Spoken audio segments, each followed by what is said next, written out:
Hi, everybody. I'm going to say welcome back, but because most of you won't remember who we are, and in some occasions I haven't remembered who most of these people are, we used to be known as Ready Player 2. Now, for reasons that I can't fathom, apparently we're known as Ready Player 2 Continue. That's important because there is a question mark at the end of that, which will be... which will be evident, apparently, when this gets posted online, because you'll see the question mark. But in order to emphasize it, I have to say it in such a way that makes me sound like an absolute prat.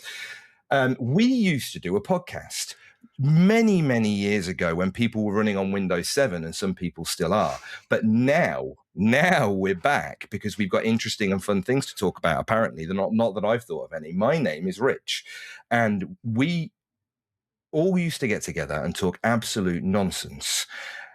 Ross was our producer back in the day, and I presume he's going to be the producer now. And he also used to talk nonsense about ball things. How are you doing, Ross? Yeah, I'm very good, mate. Nice to hear your voice again.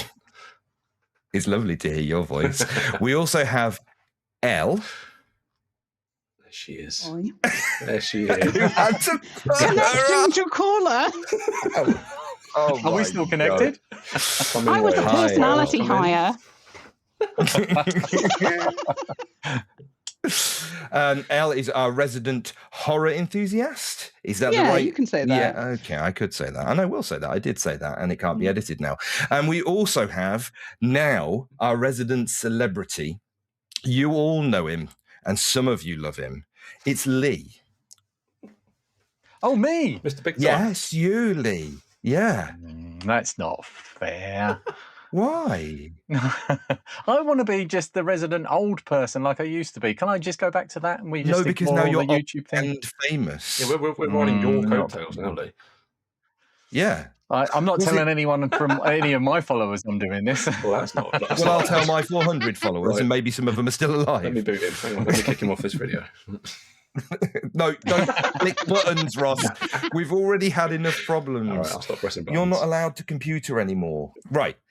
So, look, I don't really understand how this is going to go, but a long, long time ago in a computer far, far away, or the same one that Ross is still using, we started a podcast. This was back in 2013, and we started talking about all sorts of nonsense. We gained some hosts, and we lost some hosts, and we experimented with other hosts that we don't want to talk about. And at the end, we ended up with this solid group of misfits that we have before us today. We used to get together and talk about absolute garbage. We didn't have any structured format. It always came across as incredibly polished, as you can imagine. And we don't actually talk as much as we used to, which is terrible and awful. And since the world is in such a terrible and awful place, we needed a little bit of brightness. And if anybody else listens to this, then great. I hope you get a little bit of brightness too. But if they don't, then fuck you, to be perfectly honest, because I'm going to have a good time chatting to my mates. So what made me message you guys the other day? What was it? I was scrolling through Instagram Reels, and I came across one of mine and Elle's big love Guy Fieri of Flavortown. And there's this big there's a conspiracy that he never actually swallows the food on the programme. And I remember many My childhood's ago, ruined. for Elle's birthday, I bought her a lock of Guy Fieri's hair. Like, she owns a piece of that man's hair. And a ticket to Flavortown. Exactly. Can I just ask, how did the sure. myth of him not eating the food and you having, how were they linked? How was the lock of hair and him not eating the food? How It's did a we mutual segue? love. It was just okay. Yeah, I fall asleep to Guy Fieri every night. So what was the headline on Watch it? it. That You'll see. he doesn't swallow, or He never swallows the food. It cuts every single time before he swallows. Yeah, he's like There's a guy lifting it that's to his mouth. deep diving it. And then it cuts chewing, away to like a shot cut. of the food on the plate. And then it cuts back Okay. to him being like, "Hmm." Yeah. And then that led Wild. to you messaging us. So I sent that to Elle, and then did I send a message to our long dead Facebook chat, which Rich had to log back into Facebook. Who I had uses to figure Facebook out- anymore? I don't. The last message in that I chat had to was catch from Lee saying "Merry mid-January" from the 14th of Jan 2024. Bloody hell. I had to catch up with So I all you was just boomers and scrolling figure out through- how to use it. There you go. I was on ChatGPT just messing around asking it about some of the podcasts that I do. And I thought, well, put Ready Player 2 in, like it still exists on the internet somewhere. And yeah, it gave us a rundown of what Ready Player 2 was. And the headline for it is this podcast feels gloriously unpretentious, was like ChatGPT's biggest takeaway. So pretty accurate, to be fair. Gloriously unpretentious. Yeah. meaning absolutely unscripted, and nobody, Yeah. including the hosts, had any idea what was going on. I've got that on a T-shirt. Gloriously unpretentious. No, really? No. Oh, Lee! I was excited then. The font I'm would have getting to them be printed too small. now. Oh, sick. There you go. So we all got to back together. I had to figure out how to use Facebook, which I did. I'm very proud of myself, and now I never want to see it ever again. What have you all been doing? I know what Lee's been doing. We'll talk about what Lee's been doing in a minute. If you want to see what Lee's been doing, you just need to look him up. You just need to Google him, to be perfectly honest. Just Google Google him. Lee. Yeah, just Google Lee. He's the most famous Lee you're likely to find on the internet. Mm-hmm. Go on. I'm going to start with Lee. Let's just get it out of the way. Do you know what? If we're going to stand on the shoulders of giants, we may as well talk to them. Kind of a big deal. How have you been doing, Lee? What have you been up to? What, in the last 3 years, or just in the last? Just Fred, start at age 1 and we'll work our way forwards. Oh, that's a long story. You shouldn't have started with me. Just hit the highlights. It should only take 5 minutes. Well, off of the back of being a host with Ready Player 2 all that time ago, I think there are various things that fed me into being a YouTuber, but that was definitely one of them. It was one of the things that gave me the confidence to actually turn a camera on, especially turn a camera on my face and actually talk to people on through a microphone. He was just like, if these fucking idiots could be doing it for this long, anybody can do it. Exactly. It must be easy. And it's pretty good. I'm enjoying myself. I'm having fun. I think a lot of other people are enjoying what you're doing as well, to be perfectly honest. Looking at your channels and looking at your subscriber numbers and the amount of engagement you get, I think everything seems to be going extremely well. It's going very well. And I've just come back from a weekend away at Retrofest, which was an event held in a railway museum called Steam in Swindon. And we went there. The first event was last year, and I attended that one. It was fantastic. And I did it again this year as an exhibitor, both years, with a group of YouTubers called the Big Red Arrow Club. And we just had such a good time. It's so nice because when you do YouTube videos, you just get to talk to a camera most of the time. So this is why one of the reasons that I agreed to do this is so that I could talk to real people. You are real people. Sorry, just stop there a second. One of the reasons I agreed to do this is because I was like, not because we're fantastic people and you miss catching up with us, right?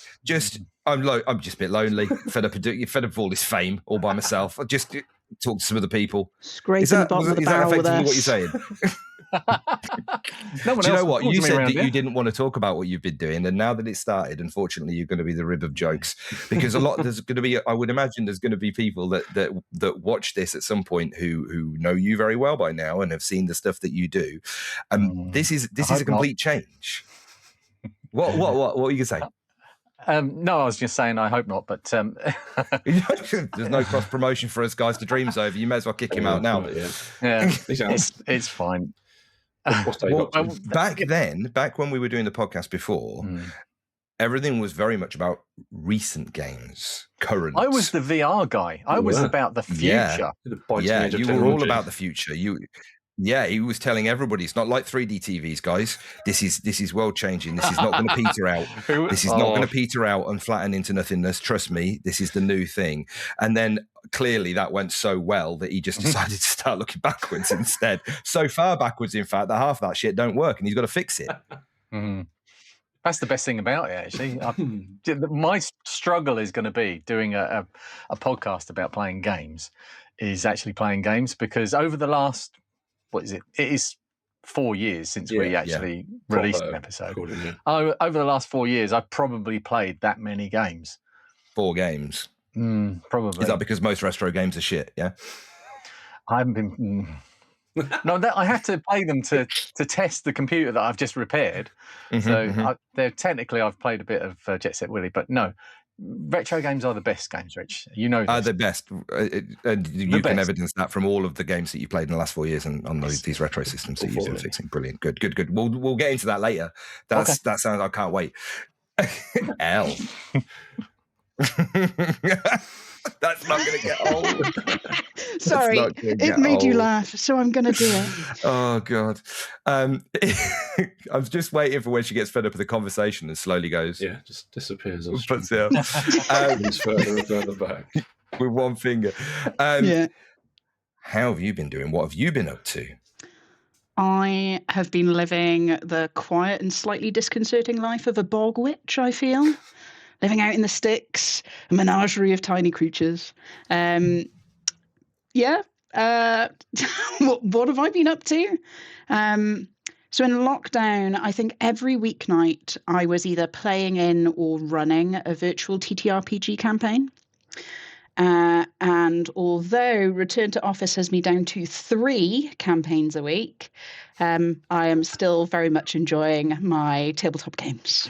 I know, and some of them have been running for years. What? You're down to 3? What was the peak? 5. She's cutting herself down, Lee. It's too much. I got a...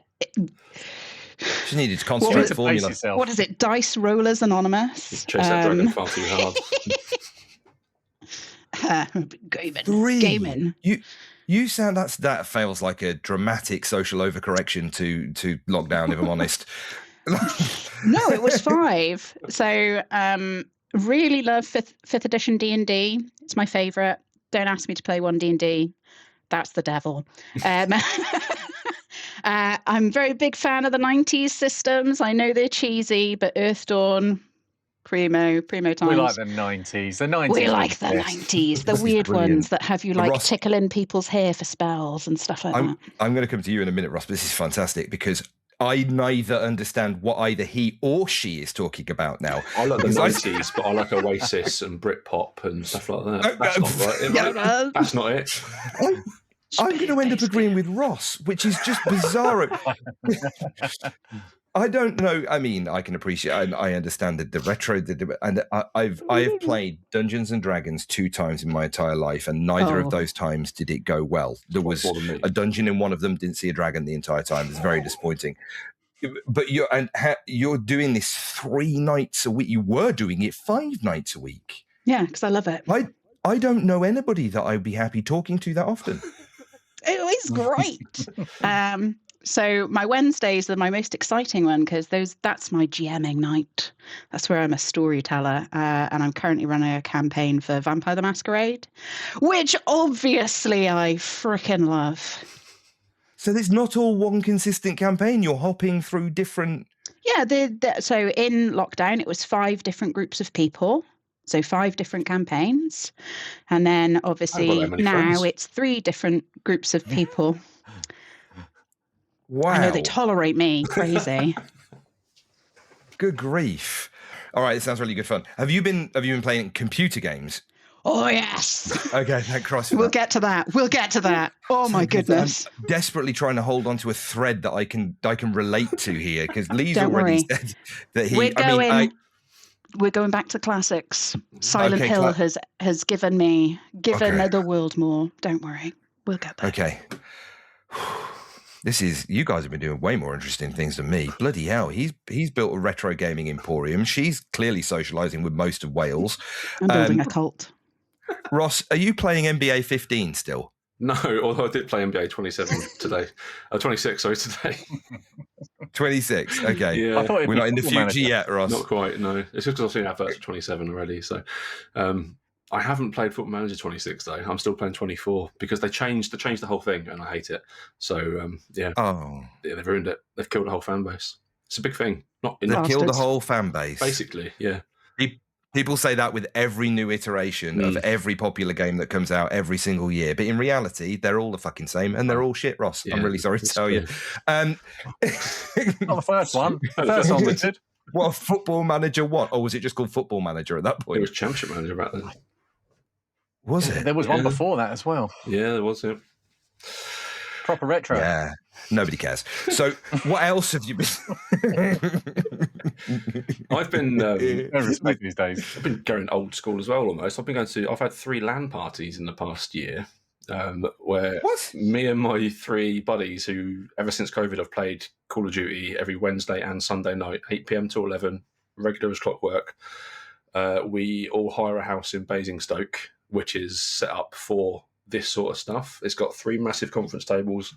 It's got super fast internet, 4 screens, and we just spend the whole weekend eating takeaway and playing Call of Duty. You should go there to a podcast. We should do, shouldn't Yeah, you should go there to podcast. Your internet connection is dog shit, and I hope the bait computer there is better.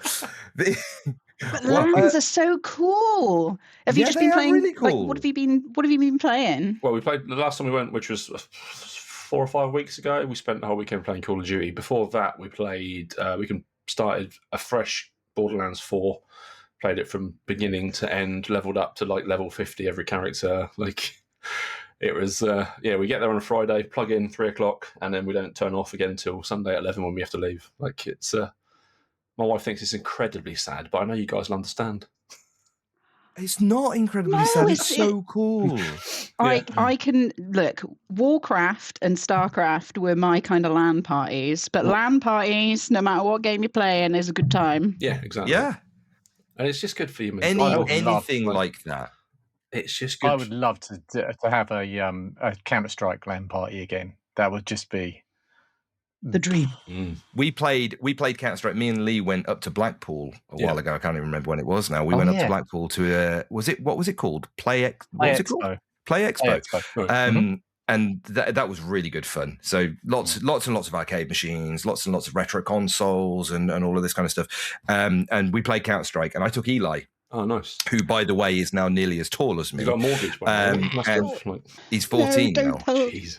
No. He's still a wee bin. No, he's not. No, he's No. fucking huge. Hopefully, he's going to start paying his way at some point soon. And yeah, he was absolutely enamored with so many of the games that were there. Oh, nice. But Mortal Kombat, he was well on for reasons I cannot fathom. He loved Mortal Kombat. Has he seen the new and movies? Counter-Strike 1.6. He hasn't seen the movies. I've seen the movies. He has not seen the movies. But yeah, the LAN party thing sounds freaking brilliant. A bunch of my mates went to a LAN party a little while ago, and they had a fantastic time. But yeah, you do this how frequently do you do it? Sort of once every 6 months or so. Okay. One and of you the guys, rent a house? Yeah, we rent an Airbnb. It's £100 each. It's £400. It's fully set up for this sort of thing, basically. There's a Mortal Kombat arcade machine in the kitchen. There is about, optimistically, they want people to play board games. There's like 70 copies of Monopoly, all the different varieties of Monopoly. I'll send you guys a link later so you can see this place. They don't get touched. They get left alone. No one's playing them. That's how you lose friendships and family. Exactly. No one needs that. Play Monopoly. I know, tell me about it. Horrendous game. But yeah, we've done 3 in the past sort of 18 months, and there's another one planned in for the end of this year. Because one of the guys who's going is quite a high-ranking officer in the Navy, and he's off to Cyprus to go to the Strait of Hormuz. But yeah, wow. In his downtime, let's play Call of Duty and stuff. In his downtime, he just chills out in a rented Airbnb with his mates. Play it. Wow. £400 is pretty decent value though for a weekend of entertainment. Yeah, that's not bad. Yeah, it's really good value. We will buy a takeaway each, and it's just lovely. It's just good fun. We should do this. We should. What I'm realising, if we should do this, but we're all going to choose different games. Hang on a minute. It's taken us 4 years to get together on a fucking podcast, and this is the third Let's go back to application EGX. we've loaded to try and make this work. He's on his second PC. She's on her second bloody Mac. We could barely get together for this, let alone get into an Airbnb. Let's not get ahead of ourselves. Wow. Talking to all of you now, I've realised that my life's really boring. What have you been doing, Rich? What have you been up to? I've not been doing anything anywhere near as exciting as that. We moved house in COVID, and because it seemed like a good idea at the time, and we couldn't see anybody anyway, so why the fuck not? And I got into the habit of. I've been playing, as Lee knows, I've been playing multiplayer games exclusively, just multiplayer games because I love playing with my friends and I like talking. And we just spent years and years and years just playing multiplayer games, Apex Legends, Diablo, loads and loads of different things. And for years, there'd been single player games, mind-blowingly good single player games that had just passed us by. because we wanted to play games with our friends. So during COVID, we went, do you know what? Let's one of us play a single player game and stream it on Discord, like a private Twitch stream. Oh, nice. Everybody else will just chill, couch gaming session. We've now been doing that since COVID. We do it almost every night. One of us, we pick a game, we all club in together, and we've played through tons and tons of incredibly good single player games that we would have otherwise missed because we wanted to spend time with our friends rather than sat there glued to a screen playing single player games on our own. And it is genuinely, it sounds so stupid, but it's genuinely been a bit of a revelation in gaming for me.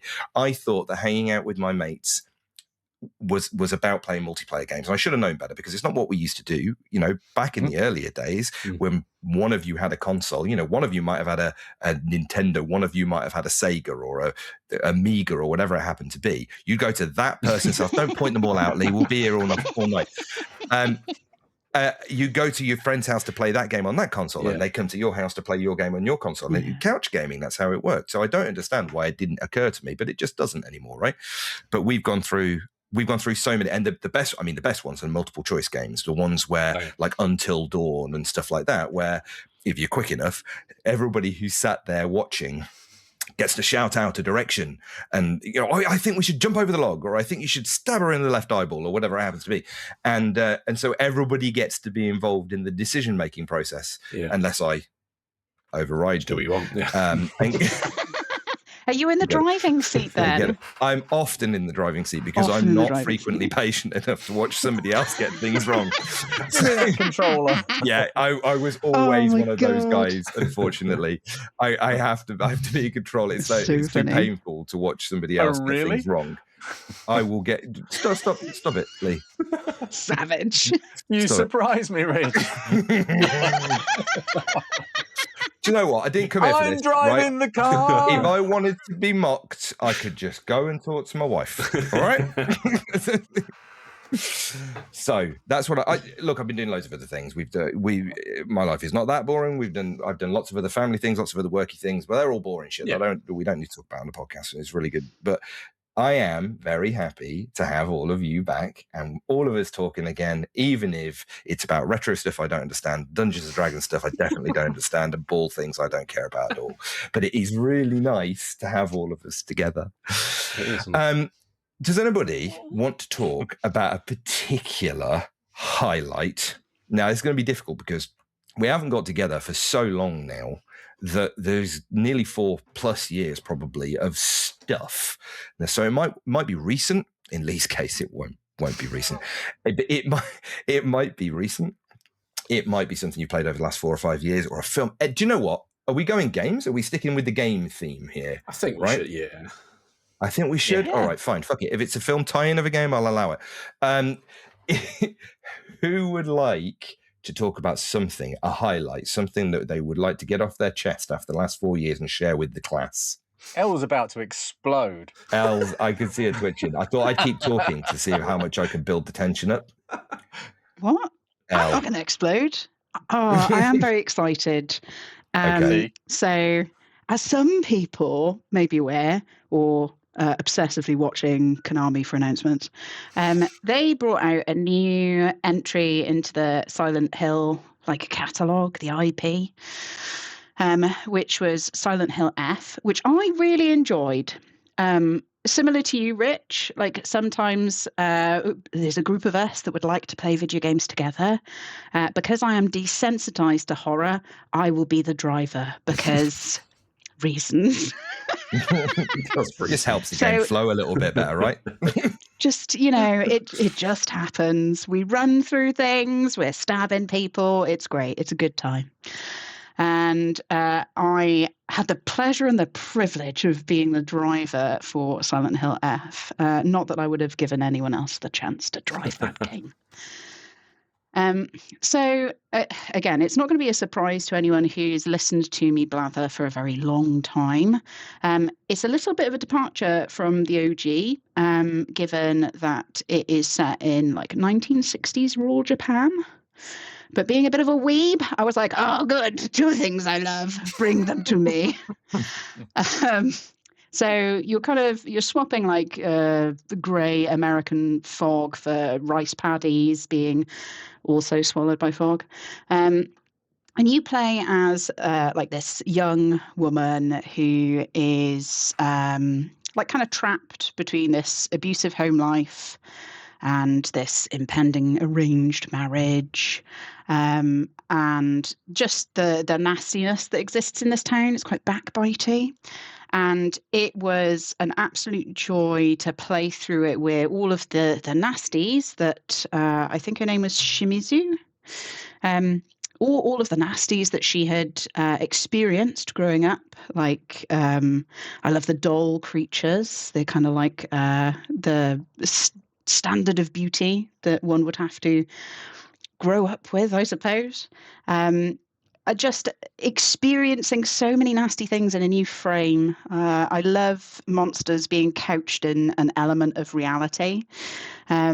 And it's so thoroughly uncomfortable for a lot of people in the right ways, I think, because it treats these very heavy themes like gender, grief, family, violence in actually with a lot more maturity than a lot of like big budget productions. Yeah.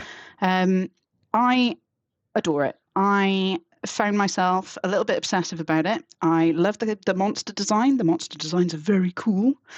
If you want to Google The Bride in Silent Hill F, top tier. We love seeing female werewolf representation. What a strong female woman. It's important in 2026. There's not enough werewolves. It's not enough werewolves. It's just not. The setting is gorgeous in, again, a deeply unsettling way. Combat, I've never been a huge fan of combat in horror games just because it, I don't know, I always feel like it dumbs down the horror because you have a ways and means to fight back, even if it does only take the monsters down for a little while. So I do generally tend to have a prevalence for horror games that don't allow a combat element in them. But still, despite that, I think the sound design, the visual direction, the writing were all very strong. And I still think it is a valuable contribution to the Silent Hill series as a whole. The combat in this, is it like Dark Souls type? More like free flowing? No. No. More No, not really. Standard Silent Hill. So I've played this as well. And I've Good. got an ever so slightly different take. And I'm not going to run over your whole segment here. He hates the werewolf. No, go for it. I liked the combat. So I went straight from Silent Hill 2 Remake to this. Strong and Silent Hill 2 Remake was astonishingly good. And anybody who is a fan of the horror genre, even if you've not played the original Silent Hill 2, if you have, the callbacks are worth fantastic. But it's so worth it. For the story alone, it's worth remaking these games so that people who weren't of a generation to experience it originally get to experience the story in a very faithful new format. But Silent Hill F was something completely new. I loved the combat, and I didn't think I would, but I loved it because there's this because of the story and because of the background of this girl and this stuff that's going on that you don't really find out about originally, but it starts to bubble and grow, and you learn a little bit more about her background, things that have been going on. The aggression she gets out it feels like she's fighting back against herself, she's fighting back against the town, she's fighting back against her parents and her family, she's fighting back against all of these things that are wrong in her life. And it made the combat sections and elements feel worthwhile. It made them feel raw and like it was part of the story rather than somebody who wanted to have a story and then combat, which a lot of these horror games that have got combat sections in them, it feels like that. You've got combat, 25-minute cutscene where you don't get to do anything and then it's giving you a bit of story. The combat, I felt, pulled the whole... more thematic. Yeah, it worked really nicely. That was my take on it. It's a very good take. I love a balanced review. What does the F stand for? Why is it Silent Hill F? Fucked up. I was literally about to... Do you know, I don't know actually what the F stood for. What does it stand for? I've no idea. I'm on the wiki now, but Yeah. I'm kind of put off because it says here that Silent Hill is a Souls-like inspired melee combat system. And It's not. there's It's- two things that put me off of gaming. One is horror, and the other is anything Dark Souls. So Not for you then. Just one plea, I think. I don't even want. I'm it's just going to go not- for a bit. I think that's Well, like a. that's it. Lee's out. I think that's such a cop out. I think a lot of this is going to be a little bit slaty, but a lot of gaming journos or gaming reviewers do use, it's like Souls, and I'm like, please broaden your horizons, play more games. Because it's just not. It's not. There's so many games that are classed as Souls-likes that are just not. They're not. They've got combat in them, and you die. Yeah. There are a couple of things specifically that make a Souls-like, and it's not difficulty. There's a string of elements that need to be put together that create that formula, and repeatedly dying and getting better at something is part of that, and picking up Learning XP curve. you've lost and learning curve and all that kind of stuff. That's all part of it, but then there are other games that sort of take elements of it and play in a very similar way, but are incredibly different games, like God of War 2018 and God of War Ragnarok are kind of good examples of that, where they've got similar combat mechanics, different, but similar combat mechanics to the point where you could almost think that they're Souls-like, but they're not, and they're very different, and they've got stories. That's a big one. They have stories. I don't give a shit. I actually really like Souls-like. This is something that's transformed in me over the last however many years. I actually really like Souls-like games now. I didn't used to. But they have no story. Anybody who tells you any different is a fucking liar. There is no story to those games that is discernible or understandable. There is story. There's shit in there that supposedly tells a story. Behold, dog. You can't fucking pick it up. It's impossible, right? You watch a YouTuber bang on about it. Is it because the vendors in Elden Ring have Welsh accents? Is this the problem? You can't understand They it. speak Welsh. It's incomprehensible. They employ so many Welsh voice actors. I will stand on business. You keep giving them money, Rich. and then, just to make things worse, because people thought that the story for the most of the Dark Souls games and Bloodborne was incomprehensible, when they made Elden Ring, they decided, you know what we'll do? We'll get a very famous writer to write it, right? So they tagged in George R.R. Martin, right? So it went from incomprehensible, but I don't care, to incomprehensible and should I understand this? I feel like maybe I'm the one that's missing out on this because I don't understand what's happening. All right. Okay. Silent Hill F is a fantastic addition to the cache of things that people might have missed over the last few years. Ross. Yeah. Is there something go on. that isn't a year-on-year iteration of something that you play all the time? Oh, there is. There is. Oh, I'm excited. Okay, what's your nugget? What's your? I should have said nugget. I don't know why I said that. What's your golden item over the last few years? I have gone back and I have 100% completed Red Dead Redemption 2. It has taken Ross! hundreds of hours of my life, but I got bored of playing sports games. I know, bombshell, right? I don't Who's even know replaced who you? you? A skinwalker is in our midst. Yeah. Yeah. Who hurt you, Ross? Well, FIFA mainly. Yeah. Is it because they stopped calling it FIFA or? Yeah, EA, whatever it's called now, rubbish, not having it. But yeah, I thought I need a big game to get into, and I've got another one. But if we've got time, we'll come back to it. But Red Dead Redemption 2 is, for me, the greatest game ever made, and I could get lost in that world. The amount of time I spent just riding around on a horse, just being a cowboy, like it's so good. Yeah, it's. I think it 300 hours, 400 hours. I think I could have done it much quicker, but just the world. I got lost in the world so many times. That's the hallmark of any amazing single player game. You could do it quicker. You don't want to. You want to take your time, right? I love, by the way, if anybody is watching this who's never seen us before or heard of us before, don't be put off by the fact that this isn't as bleeding edge as you possibly were expecting. You could be put off for a plethora of other things, but this part isn't going to change. So if you're expecting incredibly current gaming conversation, you are in the wrong place. Too expensive. We would love to see you stay, but actually, do you know what? This might be the time to get off. Yeah. When we get to my game, that's a very recent release. So yeah, Is it? I'm That's excited. sarcasm. You've downloaded something from itch.io, and I am. Oh, yeah, what? but Now, hang on. I'm Let's sitting not on my tread on hands. Ross. Let's not tread on Red Ross. Dead Redemption 2. Tell us about your favourite horse. How did you find the hunting? Did you race the man? All All of right, it. hang on. Did all Right, of it. all of it. Yeah. Have you? Because I've got incredible memories of this game, Yeah. and for me, the one that always sticks out is that there's a guy who is walking around randomly looking for his friend. Yes. Yeah, I can't remember what his friend was called. I cannot even remember what his friend was. But he's just walking around going, Kevin.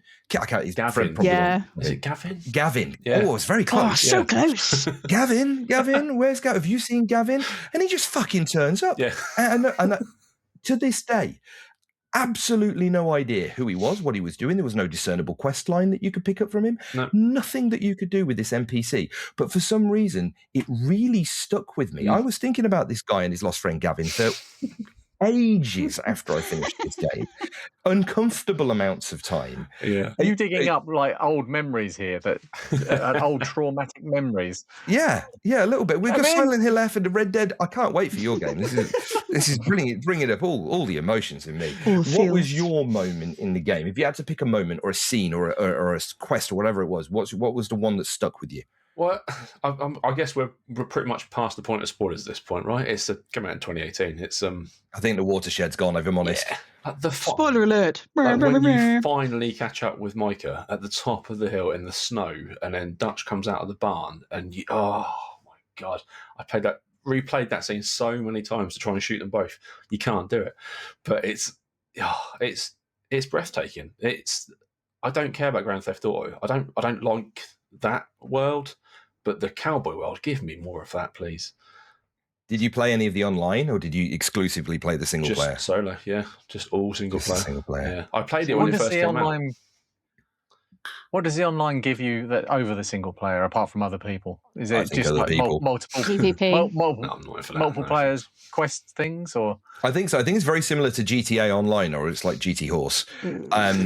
I think it's like that. I think it's like everything's got 1 horsepower, possibly 2 if you steal a carriage. But I think it's that kind of thing. It's Rockstar, right? So it's a similar kind of formula, apart from it's like more horse adjacent. But that might be the next one for you, for one of your LAN parties. Yeah, It might be Red Dead Online. Yeah, that's a good shout. That's There you go. I'll bring that up. I'll float that idea and see what I think. Red Dead and Silent Hill. I honestly, Spoiled. right, Lee, don't let me down, man. don't Don't let me down, man. Right. So I realized that in the last few years, you've got an incredible, not just hobby, but entire ecosystem of things that you do within retro gaming now. But in the last 4 or 5 years, however long it's been since we last caught up, what game or thing has it been that stuck out to you the most? It isn't games. To be brutally honest, there's so few games that I play now, because when I started doing the YouTube thing, it was, the YouTube channel was called, or is called, More Fun Making It. And it was literally because I was having more fun doing the things to the things rather than using the things. I wanted to build things. I don't want to fix things. I wanted Pinball to machines. make pinball machines and arcade machines and stuff like that. But there's not been any games. I've kept up a little bit with Forza Horizon and that sort of thing. But I'm not going to say it, actually. I'm not going to say it. But no, it will be every now and then I'll pick up a handheld retro gaming system, or I'll put together a PC, to put under the telly with loads of retro games on, and I'll play it for a little while and then go, I think I'm done on this now, and then move on. But if I have these grand ideas of making things that are just going to give me the access to all of these games that I've missed out, and I really want to try and cover before I shuffle off this mortal coil. Games, whole ecosystems of games like the PC Engine. I really, really want to get into the PC Engine, because there's some absolutely brilliant arcade conversions on there that I want to play, and I'll dip into them now and then. I've got this right next to my foot are 2 PC Engines that need repair, but I'm more drawn to the broken machines than I am to actually playing the games. But for the sake of so I had something to talk about on this podcast. I have actually played a game. You went since we out of your agreed. way Ooh, good. I went out of my way. I bought a game. with your own cash money that you earned from YouTube. Mm-hmm. Wow, God, we it's a are. self-funding habit. I can't tell you. amazing. I can't tell I you. want to it know means. what it is. £2. Ooh, Oof. ooh, big spender. Okay, Right. go. So back in 1983. I had such high hopes. I was Hey, bought. No, sorry, carry on. Back in 1983, the ZX Spectrum. Well, the ZX Spectrum was released in '82, but that was Christmas. Everybody started playing the games in 1983, and a company came along, which was Ultimate Play the Game by the Stamper Brothers. They ended up turning into Rare sometime later, giving us GoldenEye and Okay. Banjo-Kazooie and that sort of thing. But in 1983, they founded a company called Ultimate Play the Game, and they created some of my absolute most favorite games of all time that still stand up today. They're on the ZX Spectrum, so they are nails hard that you just will cry yourself to sleep after playing, Souls trying like to you finish say. one. Souls like, yeah. I mean, you don't know, man. You weren't there. We had 3 fucking lives, El. That was it. Look, there are games where you don't even get lives. Yeah. You get a Yeah. code. Oh, don't talk to me about Dizzy. Jetpack and Pust, Trans Am, Lunar Jetman, Nightlaw, Underworld, all of these just brilliant ZX Spectrum games that they created and we played to death back then. And they are the ones that I would pick out of any lineup of Ultimate Play the Game. I can still see the logo. It still impresses me that they managed to create this logo on such a limited system and make these amazing games. But this one is called, the one I'm talking about today is called Atic Atac, or Atic Atac. And it's Why it's a all? top-down. Why is that a choice? It's a choice because it's you can say it either way. It's ATIC space ATAC, so Atic Atac. And it's a top-down dungeon thing where you spawn into the dungeon and creatures randomly just spawn in the room next to you, and you've got to go find the right color keys to get through the right color doors to eventually find your way through to escape. And it is so. I don't think I've ever finished it. I haven't ever finished it. It's so hard. Actually, saying this, one of the things that I really struggled with back then was because you had this constant health bar. You had like your Doom guy type thing, but it wasn't the Doom guy. It was actually a roast chicken in the middle of the screen that just gradually turned into a bony roast chicken as you lost health. And you could pick up health by eating stuff as you walked over it. And the hardest thing about it was knowing where to go, because it was quite a big map. You go through either top, left, right, or bottom of the screen to go, or you could go drop through the floor, or you could go through secret rooms, through the wall and things. But you didn't have a map. Nobody had a map back then, and you didn't have time to stop and draw on a grid form and map the thing out. You just didn't have time. So I've never finished it. And a friend of mine, Happy Little Dio's Jim, another YouTube guy, he has actually created this thing that plugs into a ZX Spectrum, and it has a screen on it, and it automatically makes a map as it goes along. It's just this brilliant little thing. So that made me think, I need to be playing Atic Atac again. Well, somebody called Stephen Carlisle Smith has recreated the original game in 3D. It's now a first-person shooter. What? Okay. But Different. it uses the original graphics. So the ZX Spectrum was very limited, 16 colors 8 colors and then different brightness colors of the same palette. And you couldn't there was a thing called color clash back then, where if two colors were in the same square, then you would get a mess of color. So the palette was very limited. It was a black background and very brightly colored walls and characters.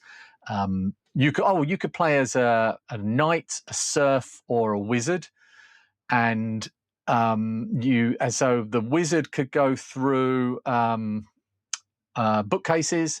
The knight could go through beer barrels, I think, and I can't remember what the serf probably just bounced off walls. And so you all had it was kind of like Gauntlet. Do you remember Gauntlet? Yeah. That was another game back then. A little bit like that, but in a slightly different style. So constant respawns and constant trouble. Well, the remake of this game uses, as I say, the exact same graphics, but now they are up in the air facing you and coming at your face. All of the walls look perfectly the same as the original, but it's in 3D. You're playing with a mouse and WASD. It just makes this game so much better. Well, it's hard to say whether it's better or not, actually, but revisiting an old favourite, just through a different lens. I'm looking at this now. I think I'm looking at the right thing. This is Stephen C. Smith. Did you say? Is that the guy? Stephen Carlisle Smith. Yeah. Yeah. Yes, Okay, I'm watching this now. Right. back. And I think like Windows 95 may have even been earlier than that. There was a screensaver where you were walking. Well, where the screen moved through like a maze. Do you remember the screen? Yeah. This reminds me of that. This reminds me exactly of that. Didn't this game inspire Nightmare as well? Do people watch that? Oh, the TV show. That was so good. Yeah. I love the TV show Nightmare. If you like the TV show, I highly recommend you go and watch Rose Tinted Spectrum on YouTube, because he's done like a retrospective of. He does all things like. Biker Grove and all sorts of California Dreaming and all sorts of shows like that. But he's doing Nightmare, and I think he's released the first season. I'm a patron of his, and he's hilarious. His commentary, he's basically just mean to children, which is fine. Same, a man after my own heart. So good. My word. Nightmare. I'm pretty sure that was part of this thing's journey. I think they actually made a Nightmare game later on. I'm not sure if it's related, though. I am really happy that in his own way, and that was very much in his own way, Lee did get a new game, or a newish game, for us. Brand new. But he managed... 43 years old. Well, the 3D remake is 2 years old, which is like really up to date for Lee. It's a remake. It's a new game. I don't know if it's a remake. I would possibly go as far as remastered, because it literally is using basically the same sprites from what I can see. Actually, harder. It's harder. It's a harder game. It's a harder game because there are certain baddies, and there's a vampire, a Frankenstein, and another a mummy that inhabit certain rooms, and you have to get past them, and you have to pick up like a cross to get past, to ward off the vampire, and I think a spanner for the Frankenstein for his bolts on his neck. But when you're in the actual game, you can only see the screen that you're on. You can't see into the rooms beyond. Right. But when you're in 3D, you can look through the doors into the next room. Okay. The thing is, they can see you. So the Frankenstein guy will walk up to the door and wait for you. So you're like, well, what do I do now? I can't even get into the room to like run around him. He's just waiting for me. Wave your spanner at him. Fucking this is for you, pal. If you come too close. Also, I suppose there's also a limited field of view as well, because it used to be top down, right? And if it's like first person, like you don't get a view of the whole room. Yeah, exactly. And you end up looking into the corner of the room. In the original game, if you fired like your wizard bolts or whatever, or the knight throws axes, you could bounce them. They would bounce around the room and end up. So you just keep your finger on the fire button, and it would just keep bouncing them around. In half the time, you would take out the things behind you, but when you can't see them and they're behind you, you don't know to press fire, and you're just like, well, why is my health going down? But yeah, fast paced. It's actually well worth a go. You can download it for free if you're really, really cheap and don't want to support a brilliant creation. So I highly recommend giving it a go. It's really a real good nostalgia trip, but also be really good for people that haven't played the original. I think it's fun. For the same reason that we were talking about with Silent Hill and things like that, I think it's really good. My kids, I went out of my way when they were younger to try and introduce them to the history of gaming or the history of computers in general, because I think it's kind of important to know why you are where you are.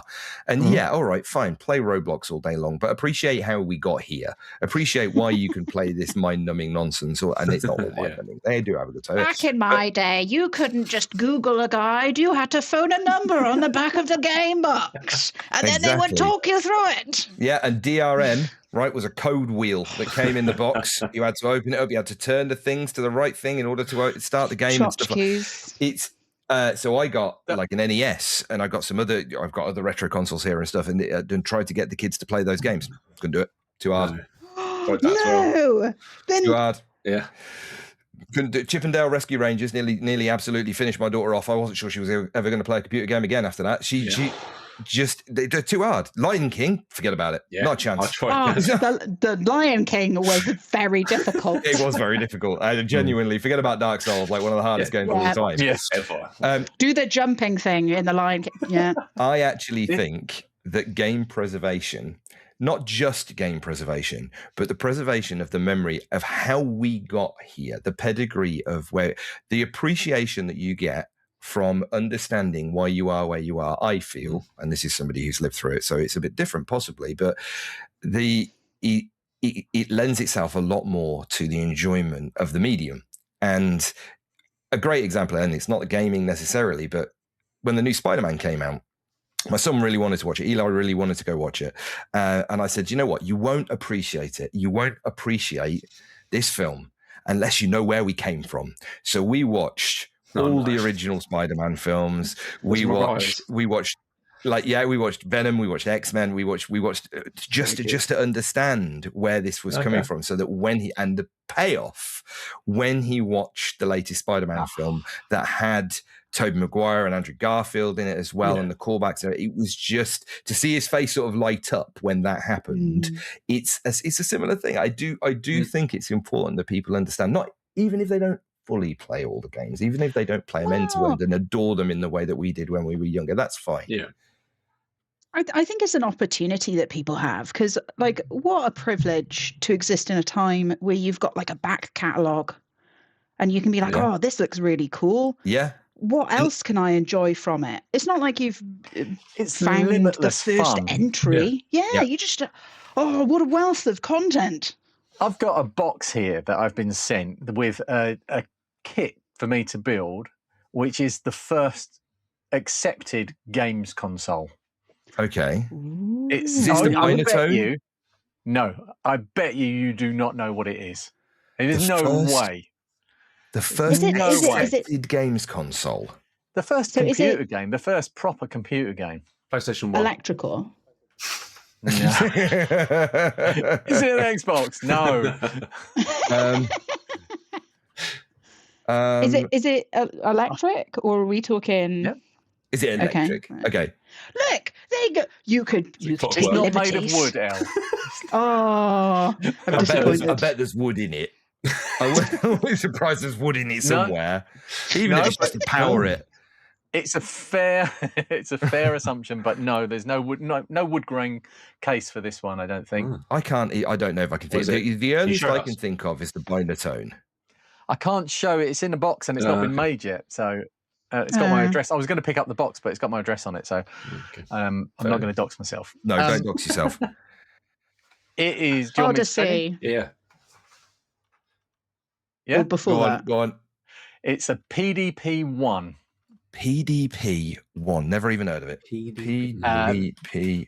Is that the one that came out before the Vita? It was. Is it? Oh God, yeah. A calculator. PDP-1 is a mainframe computer. You've got a mainframe computer in a box by your feet. It's a recreation of one. Oh running my on a Raspberry God. Pi. So they used to use this mainframe computer to play this game, and the only screen display they had was a radar screen, which was a perfectly round screen. Okay, and they played this game called Space War, which is very early. Well, predates everything, basically everything. Space War was the first computer game.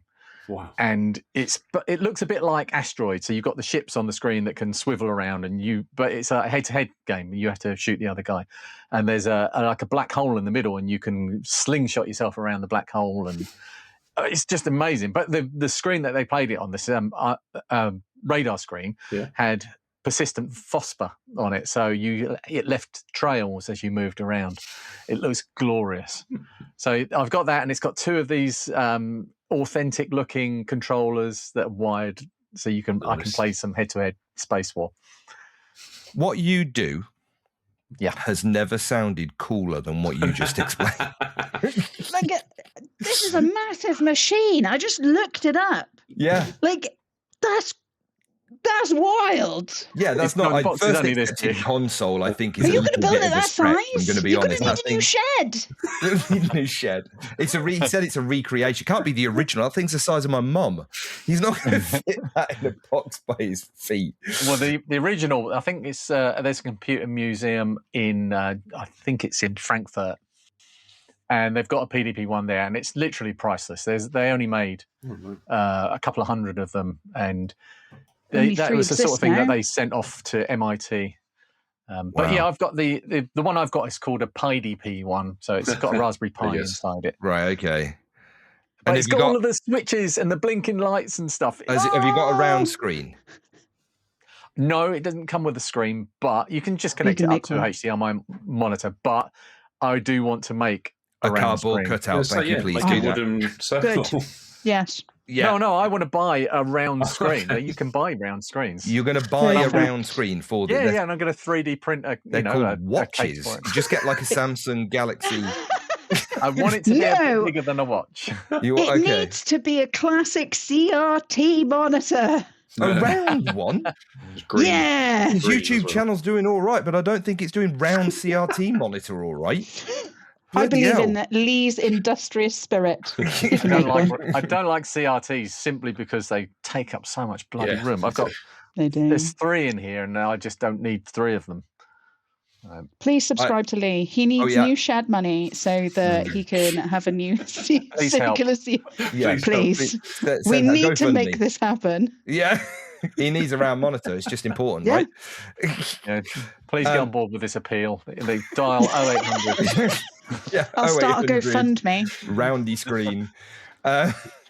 Okay. Well, that's really, do you know, I really, 2 things here, right? So firstly, I've watched a load of your videos. I'm always really interested in the kind of stuff that you do, if not slightly removed from it, because it's not my kind of thing, right? I'm not as into the retro scene as you are, and all of that kind of stuff. But you're allowed. Oh, thanks, Lee. But what you just described, that kind of PDP, I've never heard of a PDP-1 before. Didn't know they played it on a radar screen. Didn't know, but the nuance of all of that kind of stuff, and knowing that people are trying to preserve it and keep it going and stuff, is just really. I think it's really cool. I think it's really interesting. It reminds me as well. You mentioned about the radar screen, about it leaves the trails behind it. Yeah, that wasn't necessarily part of the game. They didn't program that into the game. It was just a byproduct of the type of technology that they used. I played, I can't even remember what I played, but I was playing emulated games that were designed to be played back on the CRT TVs that we had way back in the time, tubes and everything. Are we going to talk about the pixels? The pixels, right? It's different. It's different. Like that. Yeah. Well, no, not the size of them. No, it's the lines between them. Yeah. These graphic artists designed the sprites in the games. I mean, I don't need to tell you this, Lee, you know, I'm sure. But they designed the sprites in the games knowing that every pixel had a line in between it. And so they designed them to account for that. And the sprites looked fantastic. You play it now on a modern screen without those lines, without some sort of filter over it that's generating those lines, and it doesn't look as good. It doesn't look right. It's mind-boggling. If you look it up and have a look at them side by side, how they would appear to you, like visually, it's insane. Yeah. It's so. But I love the human spirit. I think it's very cool how we adapt and innovate for things. And this is such an interesting like design choice where they worked around the limitations of the technology they had. Fantastic. Love it. Yeah. Gush about it. See? The biggest treat for me is to go off to, there's a place called the Retro Collective Cave in Stroud. And I'm a regular visitor there. And it's a museum for, video games and games consoles and computers. And to everything there, all of the systems, right from very early stuff to early 2000s or maybe late 90s. So actually, no, there are some PCs there. So early 2000s, all of them are CRTs. There's no TFT tubes or LCD screens in there at all, unless it's a retro one. And it's a migraine waiting to happen with all of these screens flickering at you, but it's such a treat to see them as they were back then, because these, like you talk about the lines, they weren't that you couldn't see the lines, and you couldn't see like a staircase edge on something diagonal. It was just a straight diagonal line because it was blurred in. So seeing them in their natural environment, it's a real treat to go back and. I think it's your natural environment as well. It is, yeah. I thrive there, yeah. I grow a little bit each time. Oh, my word. Okay. Or a little bit of me grows each time. Yeah, again, you guys are all far more interesting than me. A little bit of me is growing every day. Right. I'm going to talk about Thing. And I'm going to try and keep it as short and sweet as I possibly can, but it is a thing. Oh, I thought we were done. Fuck you. Savage. I've played loads of games. I've played as I said, playing games with my friends over Discord has allowed us to play single player games and stuff and a lot of the time they're older games, right? They're not brand new ones. They're ones that came out and we missed because we were playing games together. Play through loads of those. Now there's one in particular that I just blew my mind and is going to stick with me for absolutely ages. But I want to mention, honorable mention, Ark Raiders. I don't know if any of you have played Ark Raiders or if it was even on your radar. The online one with the dinosaurs? No. This is a different Ark. And I can understand the confusion. But no, there was a game called Ark Raiders. Ark. Yeah, Ark was cool. But Ark Raiders is an online PvP PvE extraction shooter. You play with friends or against other people, and it is incredibly dynamic. Some games you go in and people are really friendly. Some games you go in and people are really aggressive. You never know what you're going to get. The idea is to go in, loot, kill these robotic enemies. People can work together to kill these enemies, or they might look like they're working with you and they might kill you instead near the end or something like that. And it's just really, really cool. That was really great fun, but that's not what I want to talk about.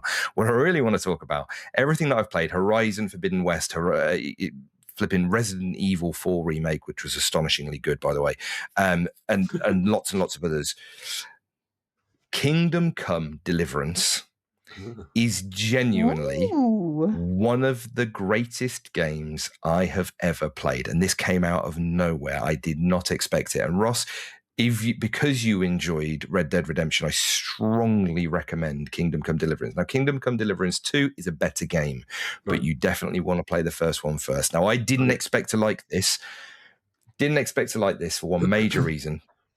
I never finished Skyrim. I started Skyrim like 5 times, and I am a side quest enjoyer. So I cannot help it. I'm like a kleptomaniac of quests. So every single time an NPC breathes funny while I'm walking past them, I'm like, "Oh, you lost the frying pan. Come here, love." I need to help people in this game. There's XP to be got. There's loot to be had. If there's stealing available, that's also a side quest. So I could not finish Skyrim. I find it so dear putting buckets on people's heads so you can rob everything of all of it. I never finished Skyrim for a couple of reasons. I think Bethesda games are shit. I think they're terrible at making games. I think they should stop doing it and then work on something else. I tried playing what's the fucking space Skyrim they made? Oh, is it Outer No Worlds. Man's Sky? No, not No Man's Sky. Not Outer Worlds. See, it's that fucking What's the forgettable. disappointing It was made ones? by Bethesda Starfield. That's the one. Starfield, that's it. Yeah, there we go. Starfield. Look, It there was were a just bunch of Skyrim in space, disappointing same space fucking games. mechanics, same fucking engine, same. Yeah. It's just honestly couldn't get on with it. Kingdom Come Deliverance popped up. I thought we need a game. It was like £2.50 on sale. I thought, screw it, let's go for it. Genuinely, one of the most transformative experiences in gaming that I have had in a really, really long time. It's clunky. It's hard, especially at the beginning. You are a blacksmith's son. You have no idea about combat. You understand that the sword is an object and it has a pointy end because you make them, but swinging them is an entirely different story. And when you start playing the game, that's how it plays. You cannot, this guy doesn't know how to wield a weapon in any meaningful way. And it's incredibly difficult to play the combat. You have to make choices. You have to decide whether you're going to bother engaging with somebody or not, because if you do, you're probably going to die. The story's amazing. It's incredibly immersive. The characters have got just the right level of, even though it's not set in England, all the characters have got British accents. And there's this level of snark and cheek and people are quaffing ale, and it comes across as incredibly authentic. Not authentic necessarily medievally, although it might be, but authentic sort of emotionally in the way that the people who designed this game put it together and had all the characters interact with each other and the story play out. It was all incredibly personal. Like, actually, the events in the game were very small. One village got attacked, and that was kind of it. You know, we're not talking monumental, giant Helm's Deep style battles here. We're talking a very personal journey for one person whose parents got killed, and he needs to find his own place in the world now, and he doesn't know what to do about it. And he ends up accidentally squiring for this really arse-holic lord who turns out to ends up being sort of really good friend.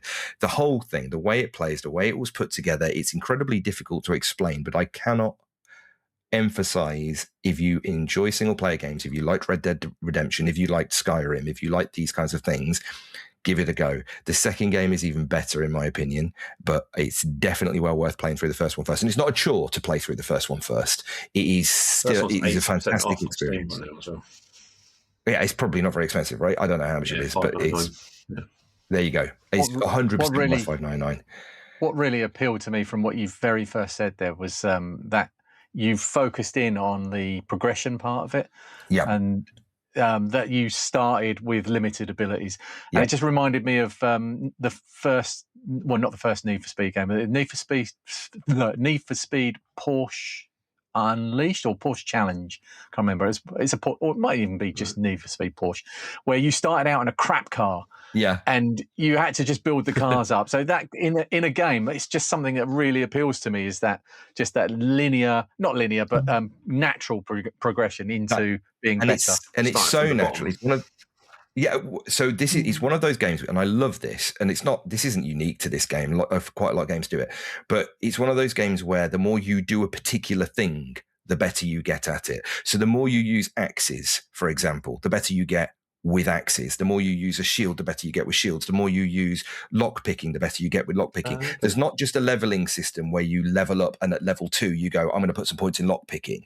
You have to do the thing to get better at the thing. Cool. So do your natural progression as your skill increases as a person, playing the game, does that have a bearing on the game as 100%. well? 1,000,000%. So the character Henry, who is a brilliant and really well acted main character, but your character Henry, he gets better. He's not Hoover. No, he's not Hoover. He's hungry a lot. There's a whole thing. There's a whole meme about it. But he gets better. He learns new things. He gets better at combat and stuff. But that doesn't alone make you better at the game. There is definitely a skill curve from the player's point of view. You need to learn how these things work. And the way that the combat works is very much, people are going to attack you from above. You have to move your mouse to above. People are going to attack you from the side. You have to move your mouse. Playing it on pad, you do a very similar thing with the control sticks, but you have to move. So depending on the visual cues that people are giving you as they're about to attack you, you need to correctly move your weapon in those directions to block them, to parry them, to counter attack, all of this kind of stuff. And the entire system changes dependent on what weapon you've got in your hand, whether you've got a shield, what your mobility is, how heavy your armor is. It all has a bearing on this sort of tactical combat. And that's just the combat side of things. And then you've got a million other things. You could just go out into the woods and hunt hare, so that you can kill some hare or some deer and then take them back, and you're all right. Your hair's fine. And you go back and cook them, and your cooking skill goes up. But don't get caught killing hare, because that's poaching, and you could get arrested for that, right? And it's just so the world is so lived in, far more than I felt Skyrim ever was. And world's the alive. thing is, I think it's underappreciated. I think smaller stakes stories are actually far easier to connect with than, oh my goodness, you are the chosen one, save the world or the universe. Exactly that. Just being a person is a really easy story to connect with. More small stake stories. And Henry is not the chosen one, by the way, in any way, shape. Does it give you the option of being, a dick or a nice person? Yeah. Oh, 100 full. But you can do what you can be an absolute dickbag. You can give really nasty answers to people. You can give positive answers to people. You could kill people, rob people, whatever you want to do. Renegade. I was really worried about this, that I'd come on this podcast again and I'd want to be playing games again. I haven't got time for this, Rich. Stop being... Sorry, dude. Bloody... No, I'll tell you. Do you know what? Sorry, you can always come on Discord and watch us play it. Look. Yeah, there you go. I don't want to bang on about it too much. It was a really good game. It stuck with me for a really long time. And there are those all important moments. And like Al said, an interesting thing is, it is a small story. Realistically, on the grand scale of the world, like it is, we're not talking monumental, earth-shattering key moments in history that most people would know about here. We are talking a tiny little fiefdom battle that nobody will have ever heard of. It's actually a genuine moment in history, and it is based on legitimate historical events. But actually, it was so small, it's barely a footnote in history. And certainly the character that you play is, he's not, I don't think he's based on a real person. But even if he was, he would be the footest of the footnotes in history. But the game does such an amazing job of not only making the events of the game feel much bigger than they are, because there is whole world, and because you're so drawn into the character, it feels like the whole world. It feels like that these are grand events, even though realistically you know that they're not. And it just does a beautiful, beautiful job of that. And there are some amazing scenes, some really funny scenes, some things that really connect you with the characters. And if you're at all interested, definitely give it a go. It's incredibly good fun, really memorable. Screw you, Rich. Sorry, dude. That's my standout. That's my one. If I could give one recommendation, and that's a hard recommendation to give because I've played lots and lots of other fantastic games. And if we do this again, if we catch up again in the next 4 years, I'll talk about some other ones as well. For episode 2. For episode Same 2, time next 2029. Look. We can't talk for too long, because our episodes used to be like fucking 3.5 hours long. We can't do that anymore. We need to get in, be punchy in and out. Massive 15-second videos. That's what the kids like to watch. We need to TikTok it. So we're going to need to cut this shorter and not drag it out for too long. Look, it has been really, really great catching up with all of you. And it has been really good waffling nonsense and talking about some fun stuff that we've found over the last few years. But we do need to do it again. We need to make this more regular and possibly talk about some more updated things or more updated retro things. Because do you know what, Lee? You can stay. If you'll have me. Wow. You know what? I will try and find some shorter games, some little punchy, pluggy things that you might be able to get your teeth into without taking too much time, and see if they take your fancy. I'll take the challenge, but I'll have some ideas. I tell you what, the retro scene is providing loads and loads of new games. I don't think I need to entice you. And the nice thing about it is, with that, let's just talk about whatever the hell we want. Let's just talk about anything. Let's just talk about a meetup you've been to. Let's talk about There's no rules. Playing a LAN with your mates. It doesn't have to be a specific new up-to-date game. Let's face it never was, and it's not ever going to be. So it doesn't make any difference at all. Plus, some of the new games are so prohibitively expensive for a lot of people. Holy crap. Like, we bring good games when they're at reasonable prices, and a reasonable price is £15 or under, in my opinion. We are the Asda of gaming podcasts. Actually, that might not actually be relevant anymore. We're probably the Aldi of gaming podcasts. Welcome to Big Green Barrel. We're the littlest podcast. I think we do need to come back. We do need to do this again. We do need to talk about other stuff because we've probably got tons more that we want to get off our chests. But we are going to cut it a little bit short today to try and keep it as sensible as we can for the first time we've tried this. Right. In that case, we're going to do an outro, and mine's going to be incredibly short, which is going to be really, really easy to do. So we'll go round, right? Everybody say what you're thankful. No, everybody say where people... If you want people to find you online, if you're interested with engaging with the general public, you let people know where people can find you online and how they can engage with you. We'll start with Ross because he looks well prepared.